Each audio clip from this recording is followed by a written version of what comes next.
એમને બીજી વાર પણ મળ્યા હતા સાહેબને, તે પણ યાદ છે કે બીજી વાર પણ અમે મળ્યા હતા સાહેબ સાથે. આપણા વિસ્તારના બાળકોના ફૂડ બિલની પણ અમે ચર્ચા કરી હતી કે આશ્રમ શાળામાં ભણતા બાળકોને ફૂડ બિલમાં 2100 રૂપિયા મળે છે, પર ડેના 70 રૂપિયા મળે છે. તો બાળકો ખૂબ સારી રીતે ભણે, એની થાળીમાં પણ પૌષ્ટિક આહાર હોય, એ બાબતની અમે એમની સાથે ત્યારે પણ ચર્ચા કરી હતી.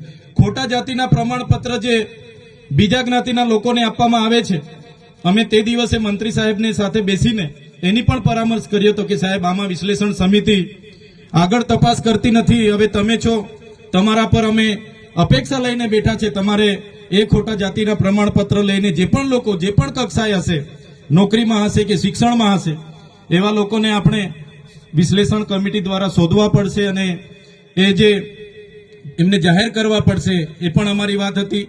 જે 40% માર્ક્સ ફરજિયાત લેખિતમાં લાવવાના, એવી જે હમણાં ગૌણ સેવા પસંદગી મંડળે નિયમ બહાર પાડ્યો છે, ત્યારે આદિવાસી સમાજને આર્ટિકલ 330, 332 અંતર્ગત જે શૈક્ષણિક અનામત મળી છે, ત્યારે અનામતની બેઠકો 40% માર્ક્સ ફરજિયાત લાવશો તો જ નંબર લાગે, એવી જે કન્ડિશન છે એના લીધે કેટલાક સીટો આપણી ખાલી રહી છે. તો સાહેબશ્રીને અમે એનું પણ ધ્યાન દોર્યું હતું અને એમાં પણ આવનારા દિવસોમાં અપેક્ષા રાખીએ છીએ કે એમાં પણ ગુજરાત સરકાર, આપણા મંત્રીશ્રી રસ દાખવીને આગળ તજવીજ કરે.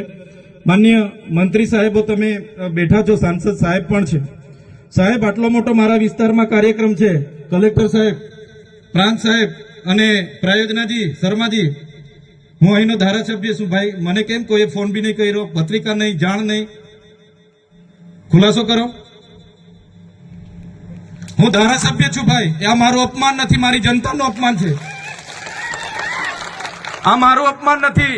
મને કોઈ કાર્યક્રમનો મોહતાજ નથી. મને પત્રિકામાં નામ આવે, મારી તકતીમાં નામ આવે તો જ ચૈતર વસાવા આવે એવું નથી. ચૈતર વસાવા નામ માટે હું નથી આવતો. મારા જનતાના, મારા સરપંચે કીધું કે આટલો મોટો કાર્યક્રમ છે શિક્ષણનો, સાહેબ તમારે આવવું પડશે, એટલે મેં આવ્યો છું.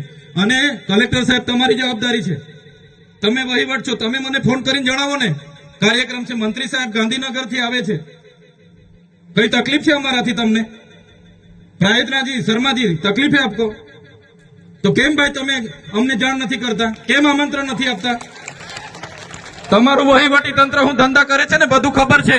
હમણાં મોદી સાહેબ આવ્યા હતા, ખર્ચો થાય ભાઈ, 8-10 કરોડ રૂપિયાનો ખર્ચો થાય. તમે દેવ મોગરામાં ડેકોરેશન માટે કલેક્ટર સાહેબ 16 કરોડ રૂપિયાનો અમારા આદિજાતિ બજેટમાં ખર્ચો પાડ્યો છે. તમે ત્યાં મોદી સાહેબના મંડપના સ્ટેજ માટે 15 કરોડના ખર્ચા કર્યા છે. ટોયલેટ, મોબાઈલ ટોયલેટ માટે 2,40,000 નો, 2 કરોડ ને 40 લાખના તમે ખર્ચા પાડ્યા છે. નાસ્તા માટે 2 કરોડ ખર્ચા પાડ્યા છે. તમે ડોમ માટે 2 કરોડ ખર્ચા પાડ્યા, ચા માટે 2 કરોડ ખર્ચા પાડ્યા, બસ માટે 2 કરોડ ને 71 લાખ રૂપિયાનો ખર્ચો પાડ્યો. કેમ? અમે સવાલ પૂછીએ એટલે તમને નડીએ છે? તમારા મનમાં ધુમાડો હોય તો કાઢી નાખજો ભાઈ. બરાબર છે, આ જનતાના ટેક્સના પગારે આપણે બધા છે. આ જનતાના ટેક્સનો પગાર મને પણ મળે છે, તમને પણ. કલેક્ટરથી, તલાટીથી લઈને કલેક્ટર સુધીના બધા તમે નોકર છો, અમે બધા સેવક છે. આ લોકોએ જે પણ કે અમે પ્રતિનિધિ છે, અમને અધિકારો આપ્યા છે. તમે અમને કેમ અહીંયા બોલાવ્યા નથી? ના સાહેબ, અમારે વિદ્યાર્થીઓ અમે કેવું પડે છે. અમને કઈ, તમે દર વખતે ચિકદામાં કીધું, દર વખતે આ જ પ્રશ્ન ઉભો કરો છો, દર વખતે આ જ પ્રશ્ન ઉભો કરો છો. ઓ ભાઈ, ધારાસભ્ય છું, લોકોએ મને ચૂંટ્યા છે, મને આમંત્રણ જોઈએ ભાઈ.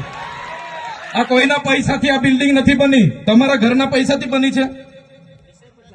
અરે વિષય પર તો મને આમંત્રણ કેમ નથી આપ્યું? મને જાણ કોઈ એક ફોન કેમ નથી કર્યો? કેમ ભાઈ? અમે ધારાસભ્ય ચૂંટાયેલા છે, લોકોએ અમને અધિકાર આપ્યા છે, અમારો અવાજ તમે દબાવવાની વાત કરો છો. અમને કેમ નથી આમંત્રણ આપ્યું? તમે તમારે આમંત્રણ આપવું જોઈએ ને અમને. ઓ ભાઈ, બંધ કરી દે વાળો, મારા અધિકાર છે ભાઈ. તમે એમાં આવો, બંધ કરી દે એટલે, બંધ કરી દે એટલે આમંત્રણ કેમ નથી આવ્યું? બંધ કરી દે એટલે, બંધ કરી દે એટલે, બંધ કરી દો એટલે આમંત્રણ આપવું જોઈએ ને તમારે. અમને તમે આમંત્રણ કેમ નથી આપ્યું ભાઈ? અમે ચૂંટાયેલા ધારાસભ્ય છે, અમને એક ફોન કોઈનો આવ્યો નથી. કલેક્ટર સાહેબની જવાબદારી છે. આ કોઈના કમલમના પૈસાથી બિલ્ડિંગ નથી બની ભાઈ કોઈ તો પછી પણ સાહેબ અમે તમારી રિસ્પેક્ટ કરીએ છીએ સાહેબ ને દરેક સરકારના કાર્યક્રમમાં હું હાજર રહું છું.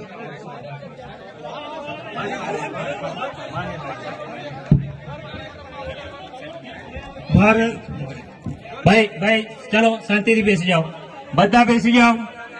એ ભાઈ બધા બેસી જાઓ, બધા બેસી જાઓ.